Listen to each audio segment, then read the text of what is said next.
तेजस्विनावधीतमस्तु मा विद्विषावहै।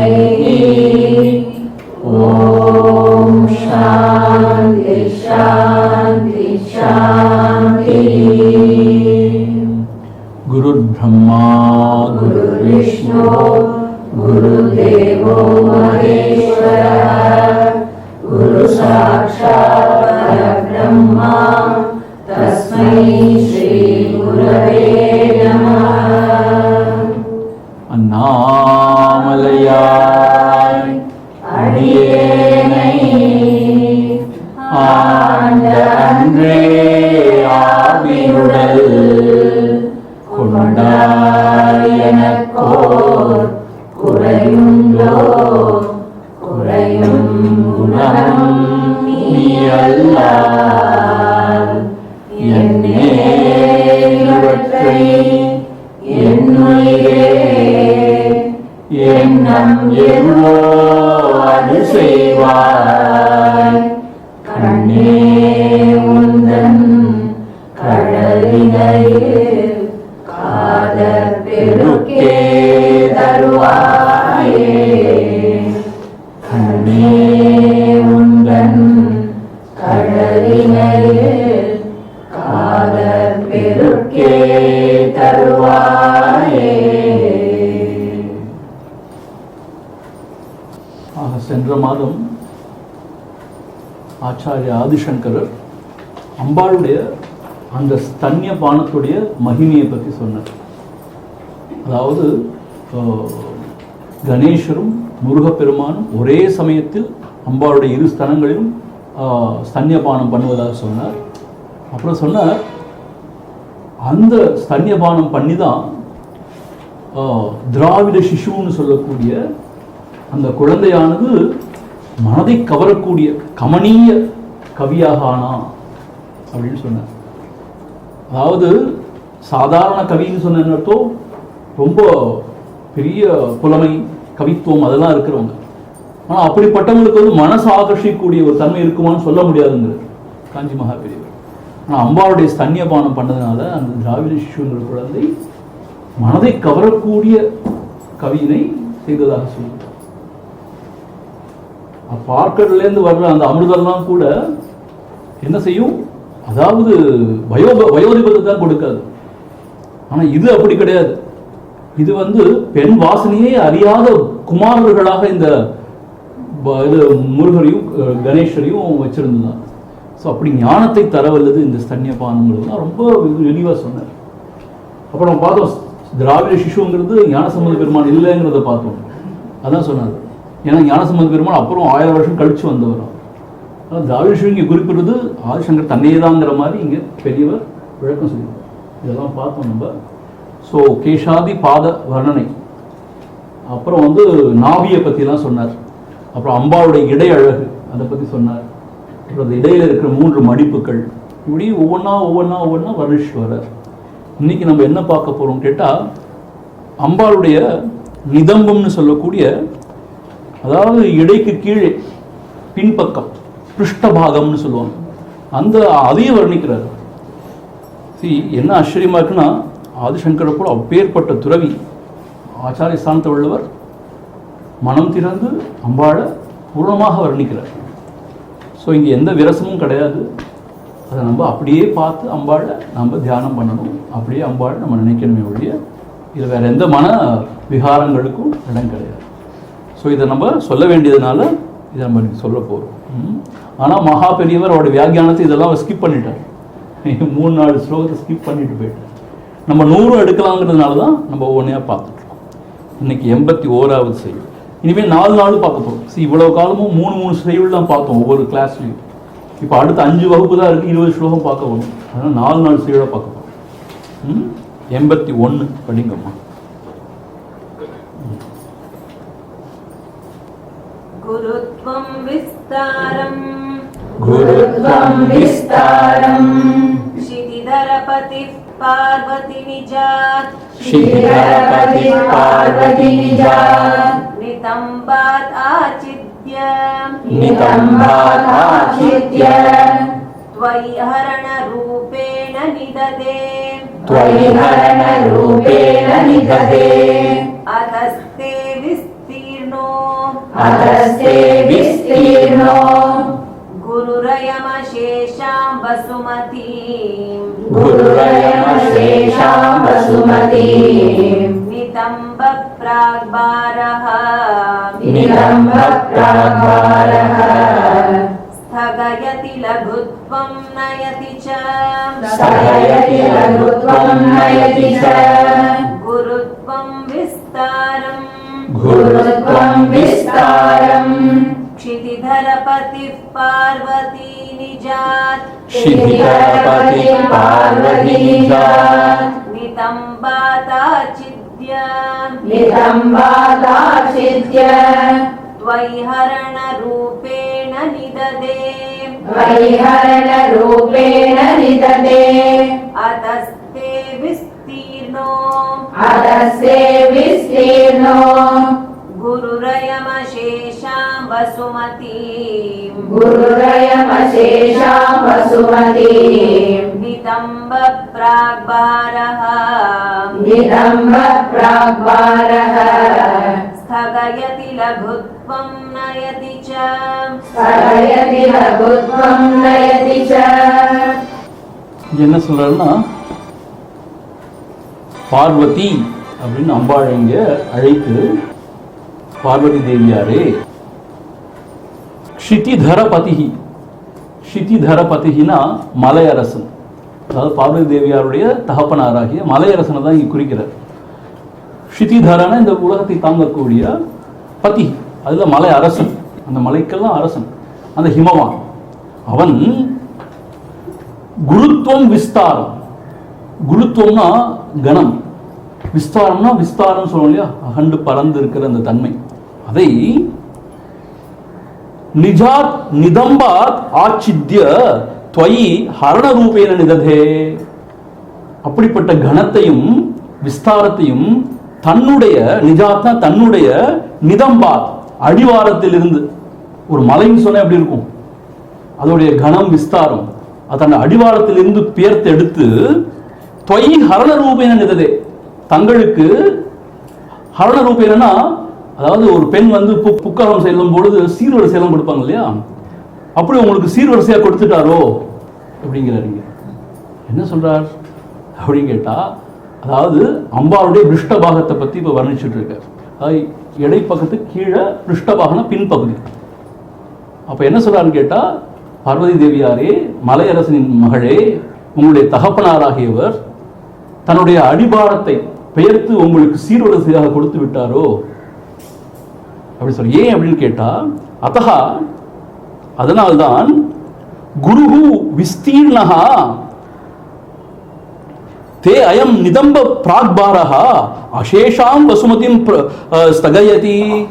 ஆகவேதான் குரும் கணத்திலும் சரி, விஸ்தீர்ணஹா விஸ்தாரத்திலும் சரி, தே அயம் நிதம்ப பிராக்பாரஹா தங்களுடைய இந்த நிதம்ப பிராக்பாரஹான இடைக்கு கீழே இருக்கிற பின்னம்பாகம், புஷ்டம்னு சொல்லுவாங்க, புட்டம்னு சொல்றாங்க தமிழ்ல.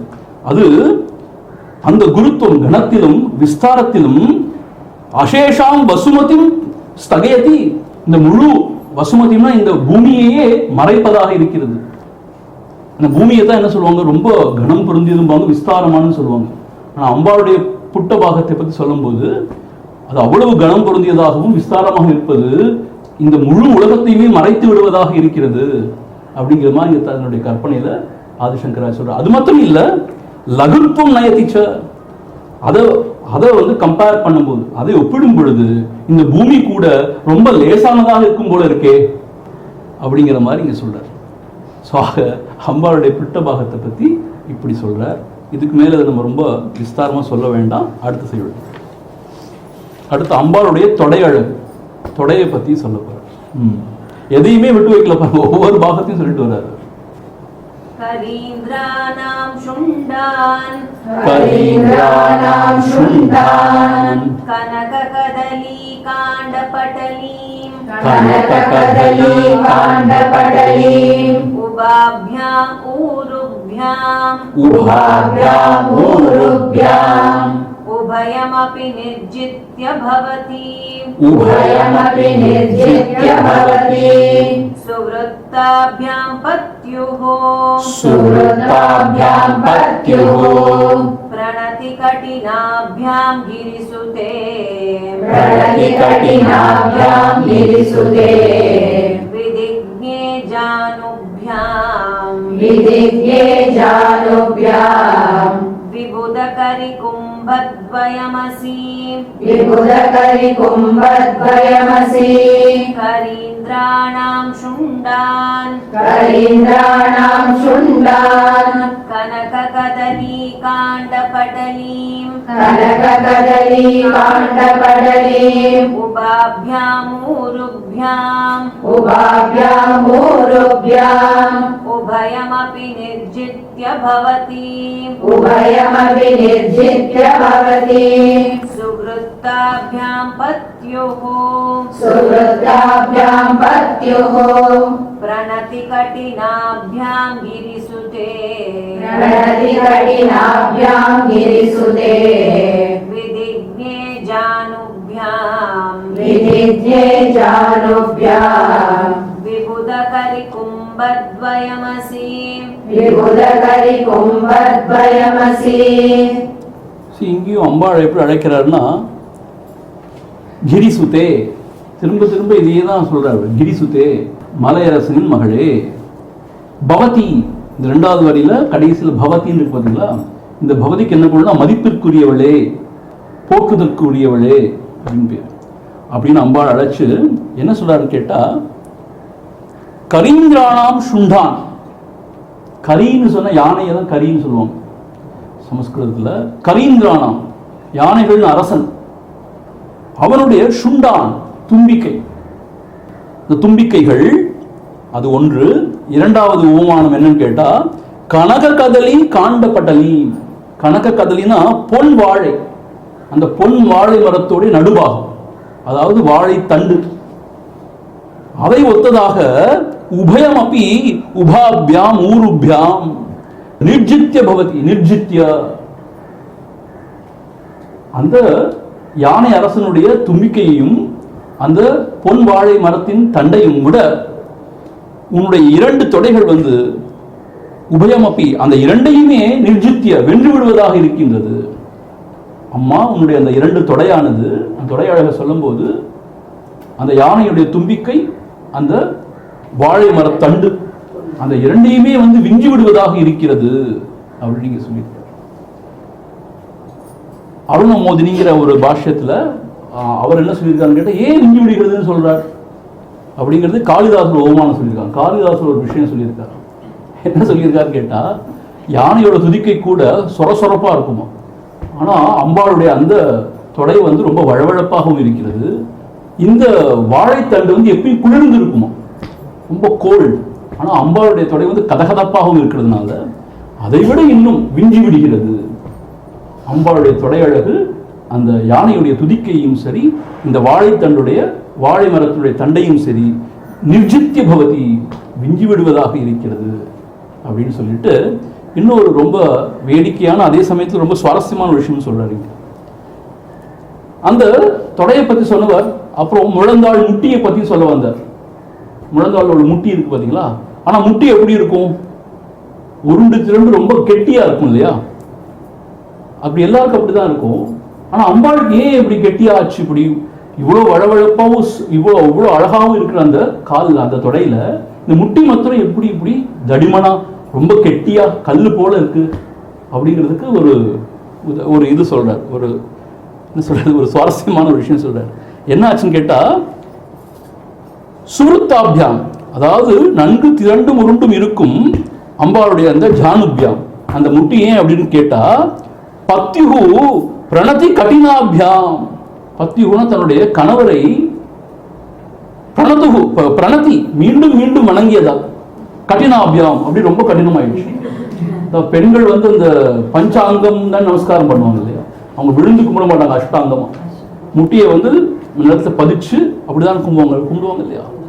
ஸோ தன்னுடைய பதியை மறுபடியும் அப்படி பஞ்சாங்கமாக நமஸ்காரம் பண்ணி பண்ணி பண்ணி முட்டி மத்திரம் ரொம்ப உருண்டு திரும்ப கிணத்து கட்டி ஆயிடுச்சு. இங்க என்ன சொல்றாருன்னா, விதிஜ்ஞேன்னு ஒரு வார்த்தை வந்திருக்கு. அதாவது பெரியவர் சொல்றார், விதிஜ்ஞேனா சாஸ்திரம் நன்கு அறிந்தவளேன்னு அர்த்தம். விதிஜ்ஞே அவள் சாஸ்திரம் நன்கு அறிஞ்சிருக்கிறதுனால, ஒரு கற்பு கரசியாக இருக்கிறதுனால, பதிபக்தி இருக்கிறதுனால உலகத்துக்கே ஒரு ரோல் மாடல் அவ செஞ்சு காமிக்கிறானாம். என்ன அப்படின்னு கேட்டா, கணவனை வந்து வணங்க வேண்டும், அவனை கனம் பண்ண வேண்டும் அப்படிங்கிறதுக்காக மறுபடியும் அவனை விழுந்து வணங்கி அவருடைய முட்டு ஜானுபியாம், முட்டி மாத்திரம் எப்படி ஆயிடுச்சு, கடினாபியாம்.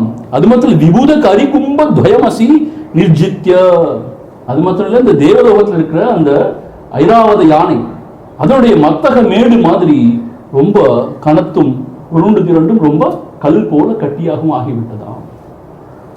ஆக காஞ்சி பெரியவர் என்ன சொல்றாருன்னு கேட்டா, அதாவது ஒரு கவி வந்து கவித்துவ ரசனை அனுசரிச்சு சில இடங்கள்ல வந்து காவிய நாயகியாகிய அம்பாளை உயர்த்தி பேசி சிவபெருமானே கூட அவளுடைய தயையை விரும்புவதாக, அதாவது அந்த ஊழல் கொண்டிருக்கும் பொழுது அவளை சமாதானப்படுத்துறதுக்காக ரொம்ப கீழிறங்கி வந்து அவ காலில் விழாத குறையா அப்படியெல்லாம் கூட சித்தரிச்சிருந்தா கூட, ஆச்சாரிய ஸ்தானத்திலிருந்து நம்முடைய தர்மம் வந்து சீர்குலைஞ்சு போயிடக்கூடாதுன்னு சொல்லிட்டு இப்படியும் எடுத்து காமிச்சிருக்கார். அம்பாளே வந்து இப்படி செய்யற மாதிரி நம்ம அடிக்கடி பார்ப்போம் இல்லையா, ஒரு படத்துல, என்ன படம், சிவபெருமான் கீழே இருப்பார், அவர் நெஞ்சில முழிச்சுட்டு நிற்பா காழி, அப்படியும் காமிக்கிறாங்க. ஆனா இங்க என்ன சொல்றாரு, அவர் திரும்ப தன்னுடைய பதியை வணங்கி அவருடைய முட்டி அப்படி காய்ச்சி கடினமாகி விட்டதாம். இல்லாட்டி இப்படி வழவழப்பாகவும் ரொம்ப அழகாகவும் இருக்கிற தொடையில் இப்படியே ஒரு மந்தையா ஒரு முட்டி மாத்திரம் இருக்கணும்ங்கிறதுக்கு நமஸ்காரம் பண்ணி அப்படி ஆயிடுச்சு அப்படிங்கிற மாதிரி இங்க ரொம்ப சுவையா சொல்லியிருக்காரு. அதை விட, அதாவது விபுத கரிகும்ப துவயமசி நிர்ஜித்ய, அந்த ஐராவத யானையோட மத்தகம் மேடு சொல்லுவாங்க இல்லையா, அதை விட அதை ஜெயிக்கும் வகையில அவருடைய 2 முழந்தாள் முட்டிகளும் அமைந்திருக்கின்றன என்று சொல்றார். சுவாக பிருஷ்டபாகத்தை சொல்லியாச்சு, இப்ப தொடை முழந்தாள்னா சொல்லியாச்சு. அடுத்த செய்யுள்ள மன்மதனுடைய அம்புரா துணிகள் போன்ற முழந்தாள்கள், திருப்பி முழந்தாளுக்கு இன்னொரு உபமானம் கொடுக்கிறார். இதெல்லாம் எங்கதான் ஒரு கற்பனை பண்றாருன்னு சொல்ல முடியாது. மன்மதனுடைய அம்புரா தூணி என்ன தெரியுமா, அந்த காலத்து போருக்கு போகும்போது அந்த அம்பெல்லாம் போட்டு வச்சுக்கிறது அம்புரா துணின்னு சொல்லுவாங்க. பின்னாடி அம்புரா துணின்னு, அதுல இருந்து தான் அம்பை எடுத்து எய்வாங்க. சோ அம்பாளுடைய இந்த முழந்தாள் எப்படி இருக்கு, மன்மதனுடைய அம்புரா துணி போல இருக்கு அப்படின்னு சொல்லிட்டு அடுத்த செய்தி சொல்லுறாரு. இதெல்லாம் நம்ம நினைச்சு கூட பார்க்க முடியாது. ஆனா அதுக்கு ஒரு அழகான ஓமானம்லாம் சொல்றாரு, எப்படி அம்புரா துணி போல இருக்குங்கிறதுக்கே சொல்றாரு. அதுல அம்புகள் என்னென்னு சொல்றாரு, ரொம்ப விசேஷமா இருக்குது. அதோட ரொம்ப நுணுக்கமா ஆராய்ச்சி பண்ணி சொல்றாருங்க ஆதிசங்கரர். அடுத்தது பராஜேதும் ருத்ரம் द्विगुणशर गर्भौ गिरिसुते निषङ्गौ जङ्गेते विषम विशिखो बाणमकृत यदग्रे दृश्यन्ते दशशरफलापादयुगली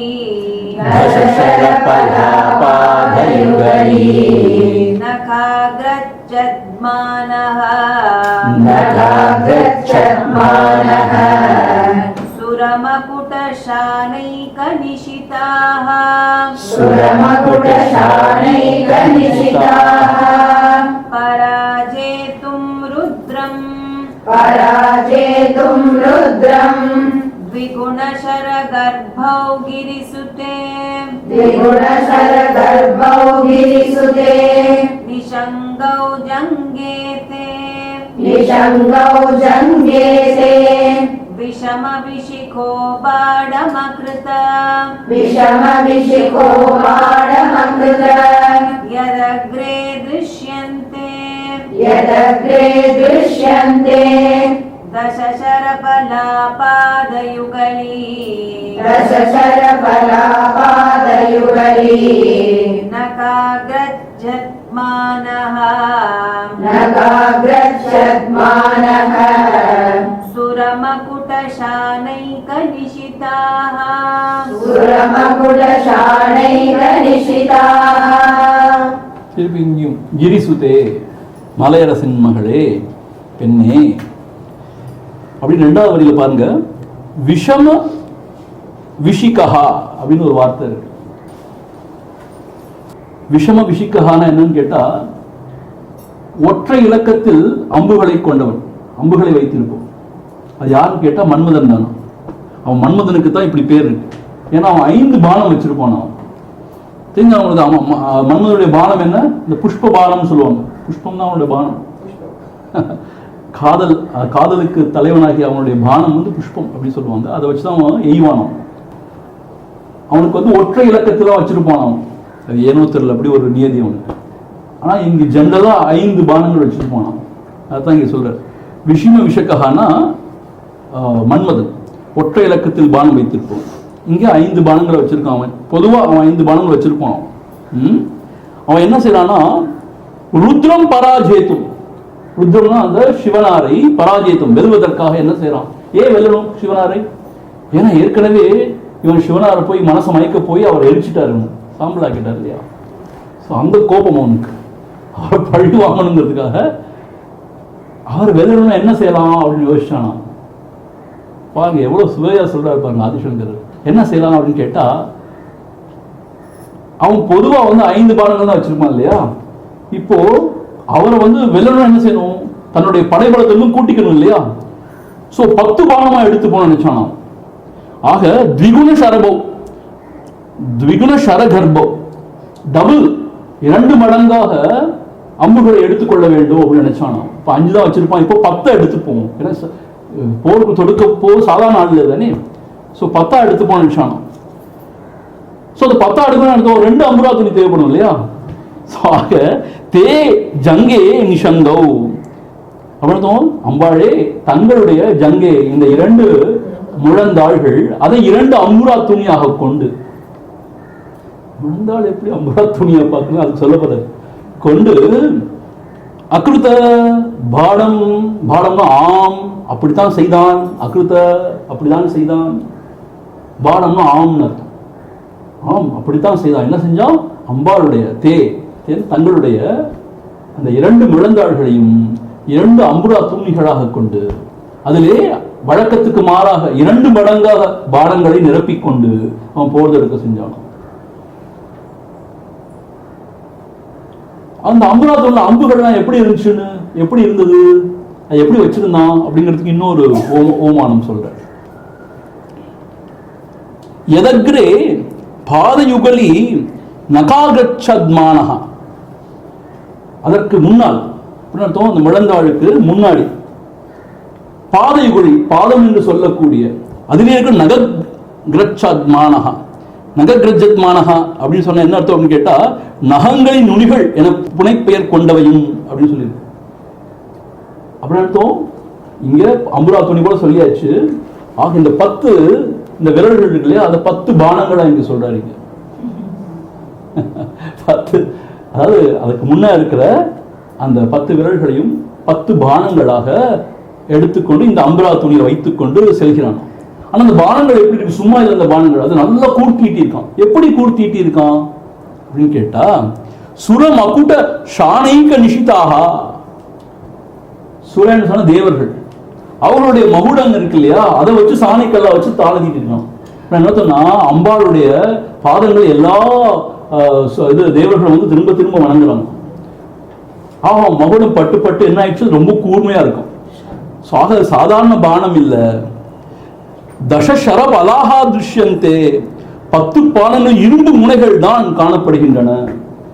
ஆக இந்த இந்த பாதத்தில் உள்ள அந்த நகங்கள், அந்த 10 விரல்களையும் நகங்களை என்ன சொல்ற, அப்படி தேவர்களுடைய மகுடங்களை வைத்து சாணி தீட்டப்பட்ட அந்த 10 பானங்களாக அந்த அம்பாளுடைய அந்த விரல்கள் காணப்படுகின்றன என்று சொல்ற.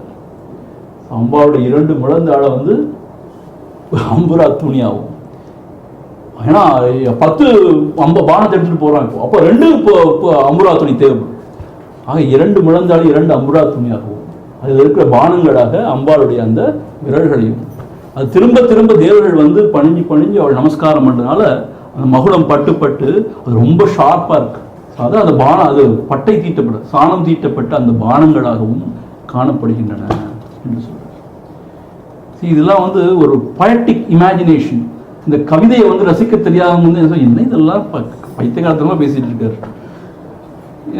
அம்புரா துணிங்கிறார், இது என்னது பானங்கிறாரு, பட்டை தீட்ட, இது சாணம் தீட்டப்பட்டு அப்படின்னு தோணும். ஆனா இது வந்து கவிஞர்கள் இது ரசிப்பாங்க. அந்த கவித்துவம் உள்ளவங்களுக்கு இது ரசனையா இருக்கும், நல்லா இருக்கும். அதான் எங்களுடைய குருதேவர் அடிக்கடி சொல்லுவார், scientist cannot appreciate a poet அப்படிங்கிறார். சயின்டிஸ்ட் எல்லாம் ப்ரிசைஸா திங்க் பண்றவங்களா இந்த மாதிரி கற்பனைகளை வந்து அப்ரிஷியேட்டே பண்ண முடியாது. அதே மாதிரி poets, கவிகளுக்கு வந்து ஏன் மண்டையை உடைச்சிட்டு இருக்கான், 0.005 போய் என் மண்டையை உடைச்சு ஏதோ இருந்துட்டு போகுது, 0.005 0.1 0.5 ஏன் அதில் போய் இப்படி போய் மண்டையை உடைச்சுக்கணும் அப்படின்னு அவன் யோசிப்பான். ஆக நம்ம எப்படியோ அதை பொறுத்து when we are intellectuals நமக்கு இதெல்லாம் என்ன இது இருக்குதனமா இருக்கு. அதே இன்டெலெக்சுவல் இப்படி பாடி இருக்காரு. சங்கர பாஷ்யம் நீங்க படிச்சீங்கன்னா மை காட், விவேக் சோழன் படிச்சோம், எவ்வளவு ஒரு லாஜிக், எவ்வளவு ரீசனிங், எப்படியெல்லாம் எடுத்து சொல்லியிருக்காரு ஆத்ம தத்துவத்தை பத்தி. அவரோட பாஷ்யம்லாம் படிச்சீங்கன்னா, அது உபனிஷத் பாஷ்யம் படிச்சீங்கன்னா பயங்கரமா இருக்கும். அப்படிப்பட்ட பெரிய ஞான மேதை, ஞான சூரியன், அப்படிப்பட்டவர் தான் இங்க அம்பாளுடைய சௌந்தரிய லகரி அழகை வர்ணிக்கும் பொழுது அப்படி ஒரு கவிஞர் ஆயிருக்கும். நமக்கு ரொம்ப ஆச்சரியமா இருக்கும், ஒரே மனிதர் தான் இப்படியும் செய்யறாரு இப்படியும் செய்யறாரான்னு சொல்லி. அம்பாளுடைய முழந்தாள்கள் மன்மதனோட அம்புரா துணி போல இருக்கும். 10 பானங்களை நிரப்பி கொண்டு வரான அந்த பானம் வந்து தேவர்களுடைய மகுடத்தால சாணி தீட்டப்பட்டதா இருக்கு. அதை கொண்டு எங்க போறாங்க, அந்த ருத்ரரை வெள்ளத்துக்கு போறானோ. அம்பாளுடைய முழந்தாள் வந்து அம்புரா துணியாகவும் அவளுடைய விரல்கள் வந்து அந்த பானமா இருக்கும்போது என்னதான் செய்ய முடியும், சிவனாரால் தான் என்ன செய்ய முடியும். அவரை வெள்ளத்துக்கு அதான் ஒரே வழின்னு சொல்லிட்டு அப்படிப்பட்ட பானங்களை கொண்டு போறானோ அப்படின்னு ஒரு கவிதை நயத்தோடு இங்க சங்கராச்சாரியார் சொல்லியிருக்கார். இது வரைக்கும் சொல்லியாச்சு. கேஷாதியிலேருந்து ஆரம்பிச்சு அம்பாளுடைய இடை தொடை எல்லாம் சொல்லியாச்சு. முழந்தாள் சொல்லியாச்சு. இனி பாதம், அம்பாளுடைய பாதார விந்தங்கள். இனி வர 20 செய்யுள் அப்படிதான் அம்பாளுடைய பாதார விந்தங்கள் பற்றி சொல்ல போறாரு. காஞ்சி மகாபெரிவர் இதுலேருந்து விளக்க சொல்ல ஆரம்பிச்சிருக்காரு. அம்பாளுடைய பாதார விந்தம்னு அதுலேருந்து சில விளக்கங்கள்லாம் சொல்ல ஆரம்பிச்சிருக்காரு. ரொம்ப சுவையா இருக்கு. நம்ம அடுத்தது பார்ப்போம். நான் ஏன் வந்து கொஞ்சம் வேகமாக போறேன்னு சொன்னா, இதெல்லாம் ரொம்ப விஸ்தாரமாக விளக்கி சொல்ல ஒன்றும் இல்லை. ஒன்று, ரெண்டாவது ஆஸ் அ சாது நான் இதெல்லாம் ரொம்ப விளக்கி சொல்லக்கூடாது இல்லையா, அதனால அப்படியே தொட்டு ஜஸ்ட் வி ஆர் கோயிங். 84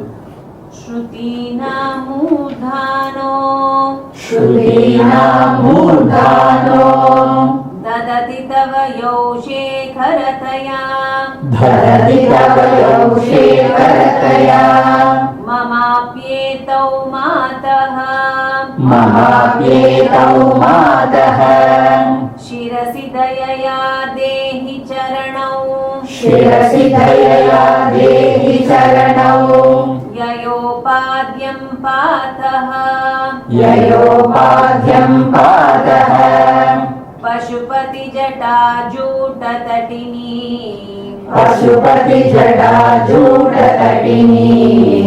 ययो लाक्षालक्ष्मीः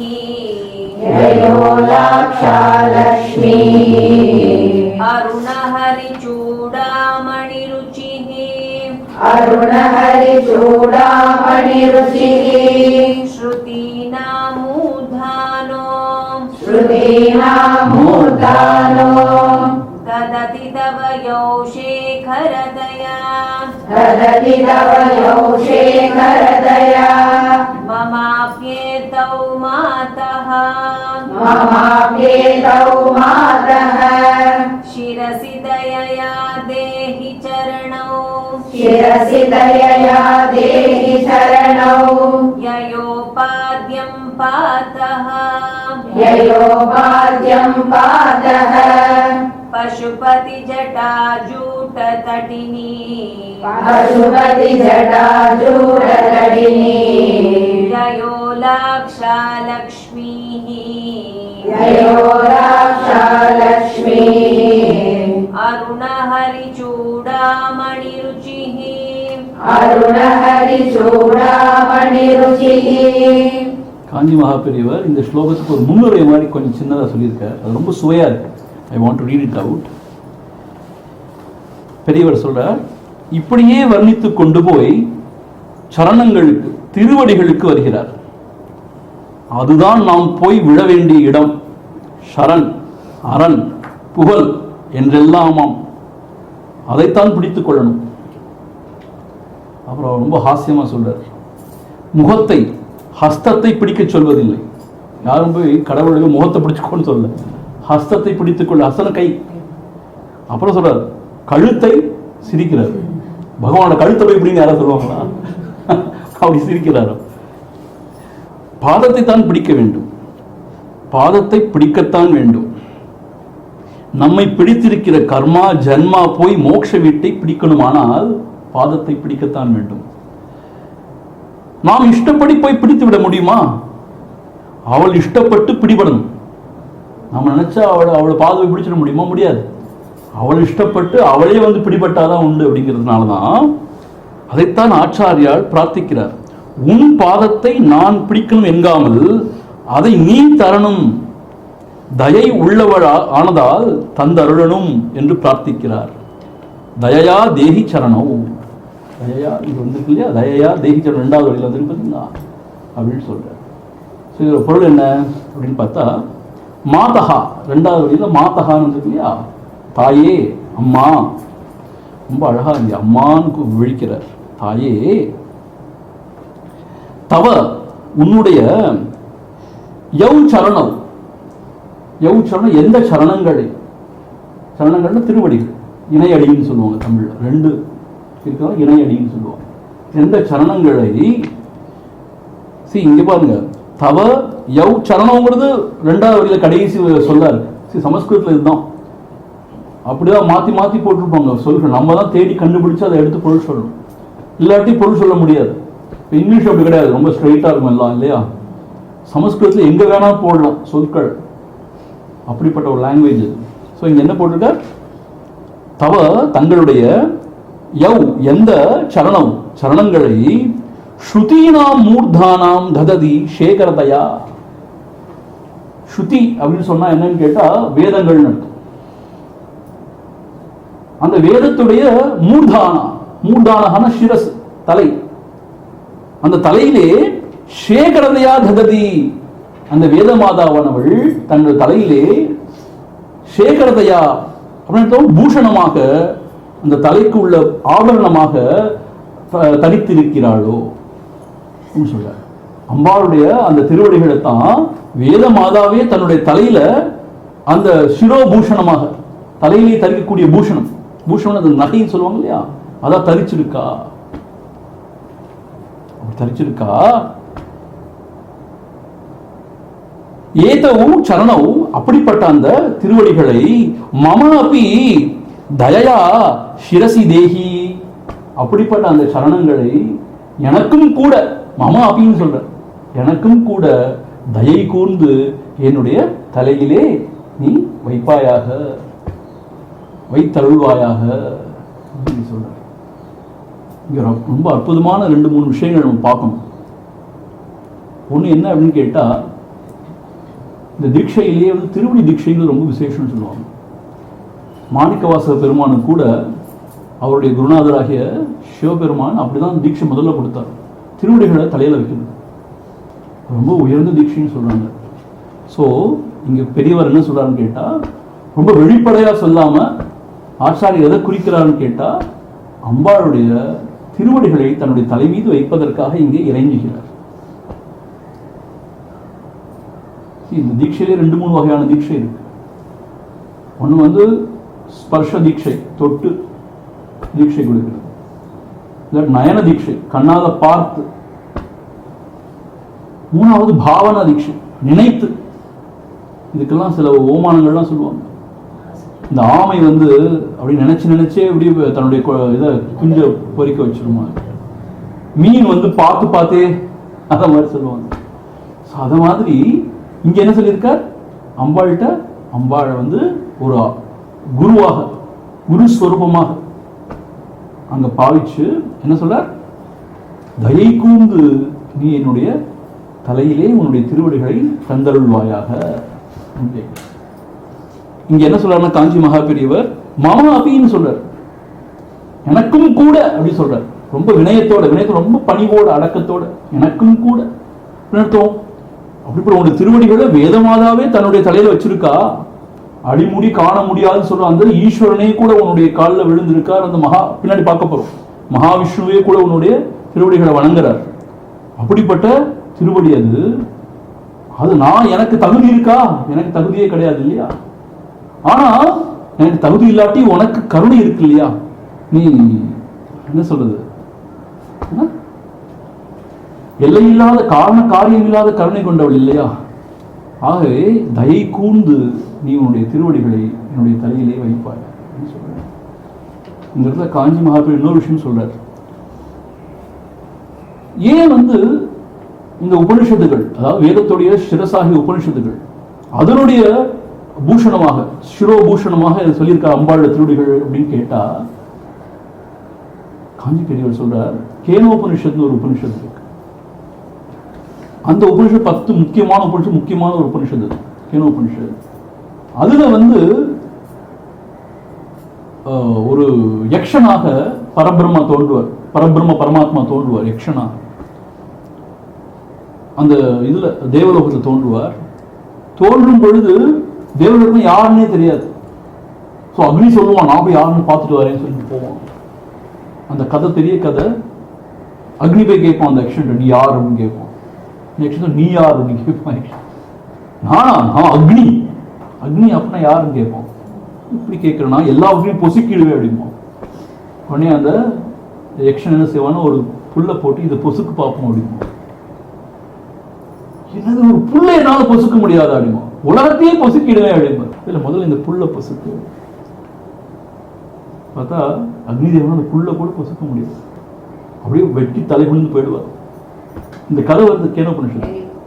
அதுக்கப்புறம் வாயு வருவோம், நான் இதை ஊதி தள்ளிடுவேன் அப்படிமா. எங்க ஊது பார்ப்போம், அவனால ஊத முடியாது, அவனும் வெட்டி தலை குனிந்து போயிடுவான். அப்புறம் இந்திரனே வருவோம். இந்திரன் வரும்பொழுது அப்போ அந்த யக்ஷன் மறைஞ்சு போயிடுவோம். அப்போ உமான்னு சொல்லக்கூடிய அந்த ஹிமவதி அம்பாளே வருவாள். இந்திரனுக்கு ஞானாசிரியனாக வந்து அவள் வந்து உபதேசம் செய்வாள்னு கேனோபனிஷத்து சொல்றது. ஸோ பெரியவர் அதான் சொல்றாங்க, இங்க அதைத்தான் ஆச்சாரியால் மனசுல வச்சு சொல்லணும், சொல்லியிருப்பாரா இருக்கும் அப்படின்னு இங்க ரொம்ப அழகா சொல்லியிருக்காருங்க. இங்க என்ன சொல்றாருன்றது நான் ஒரு வாட்டி இங்க படிக்கிறேன். தச உபனிஷத்துக்களில் பரமசிவனோ மகாவிஷ்ணுவோ குருவாக வந்து உபதேசித்ததாக எங்கேயுமே இல்லை. குருவாகத்தான் என்று இல்லை, வேறு எந்த விதத்திலுமே அவர்களை பற்றி சொல்லவில்லை. மோக்ஷபதம் சர்வ வியாபகமானதா அதை விஷ்ணு என்று கடவுளிடத்திலும், விஷ்ணுனா விஷ்ணு கிடையாது, சர்வ வியாபகங்கள் தான் அங்க பயன்படுத்திருக்கான்னு சொல்றாரு.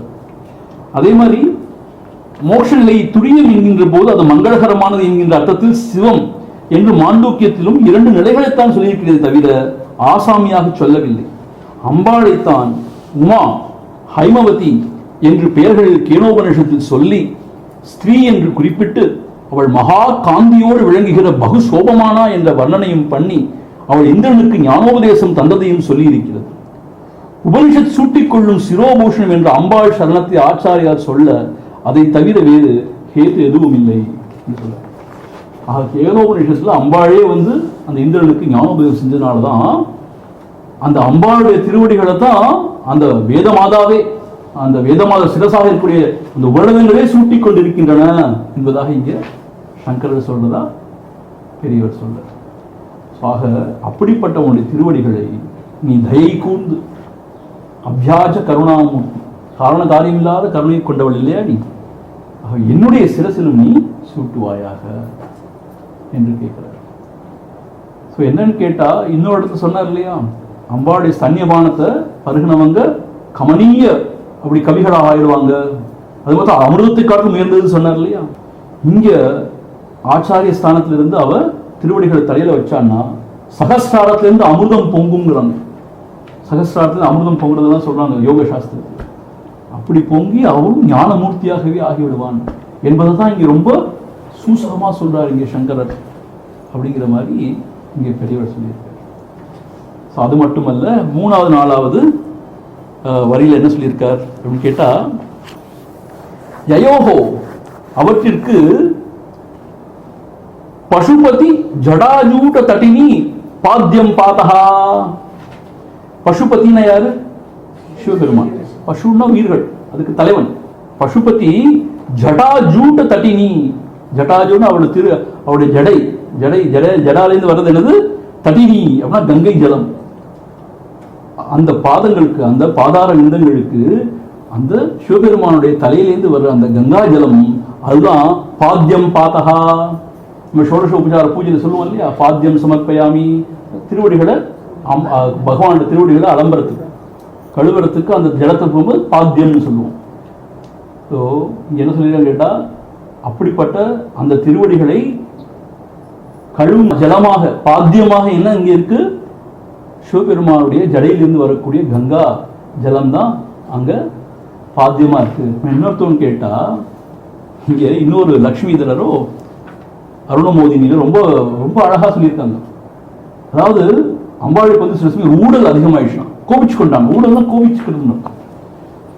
அப்போ அந்த மாதிரி சமயங்கள்ல சிவபெருமான் இறங்கி வந்து அம்பாளுடைய திருவடிகளை காலிலே விழுவாரோம். அப்படி விழறதுனாலதான் அவளுடைய ஜடாமணிலிருந்து வர்ற கங்காஜலம் அவளுடைய காலில், அவளுடைய திருவடிகள்ல அது அலம்பரதா இருக்கும்.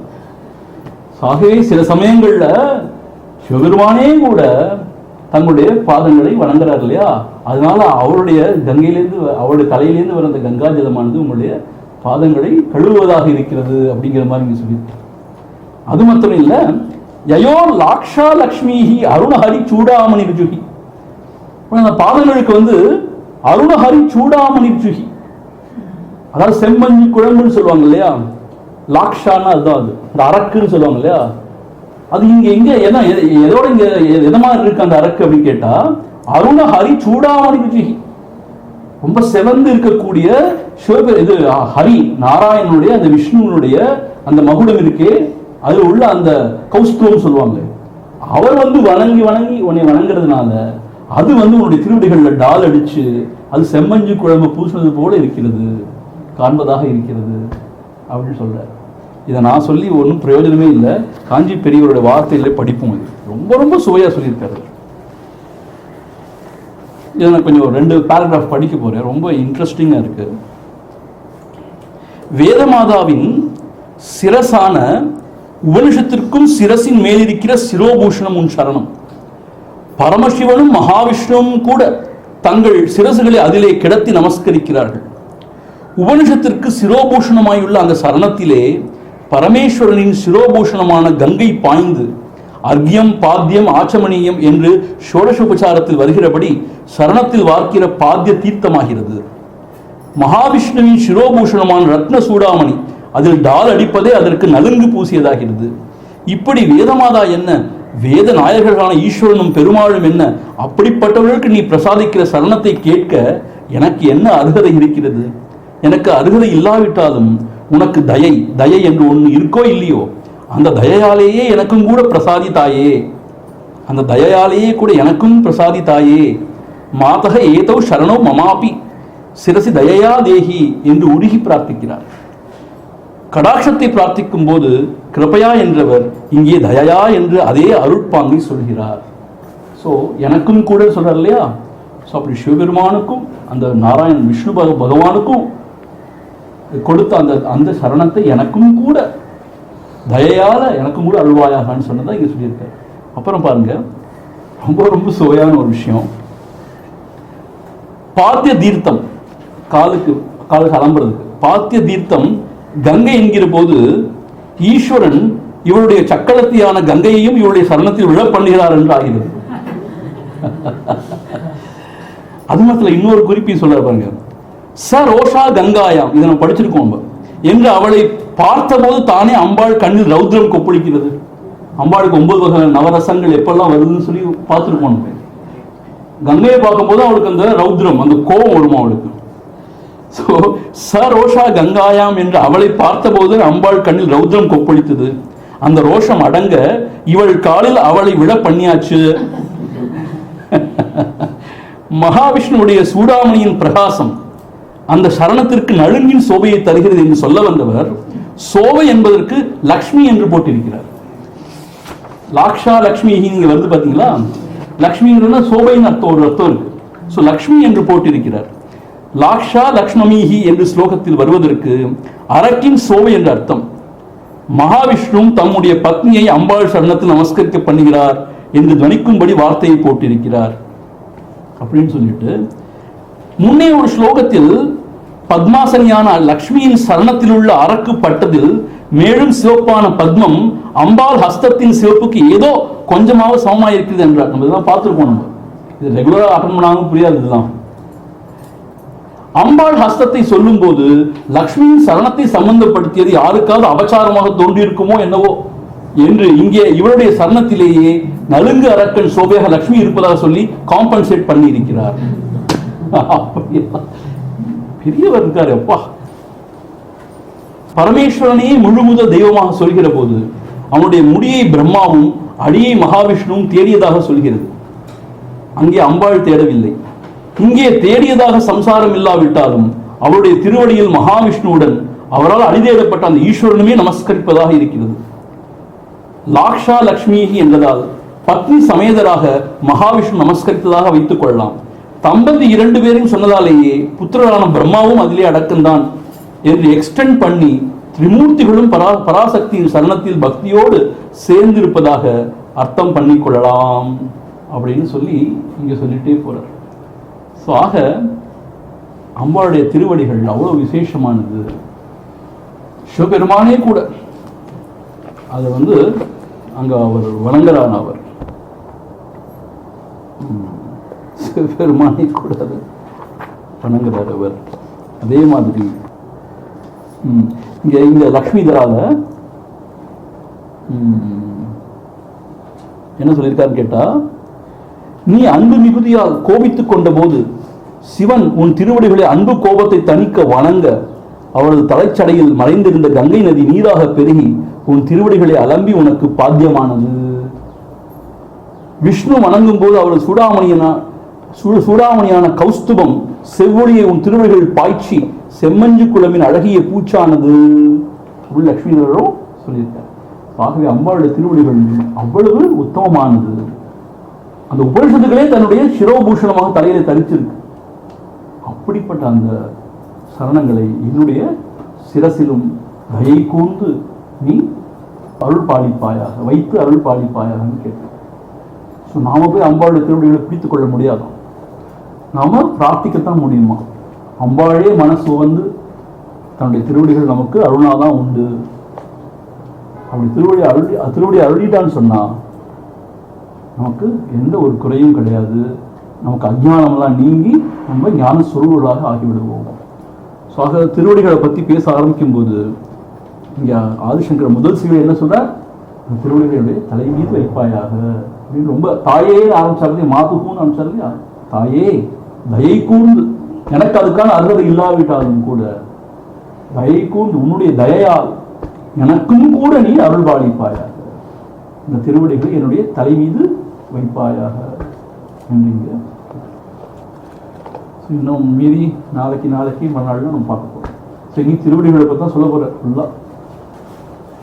அப்படிப்பட்ட ரொம்ப மிருதுவான அந்த திருவடிகளை திருமணம் செய்து கொள்ளும் போது அம்மி மேல வைத்தார் இல்லையா, அவர் எவ்வளவு கல்லஞ்சக்காரரா இருக்கணும் அப்படின்னு சிவபெருமான் சாட போறார்.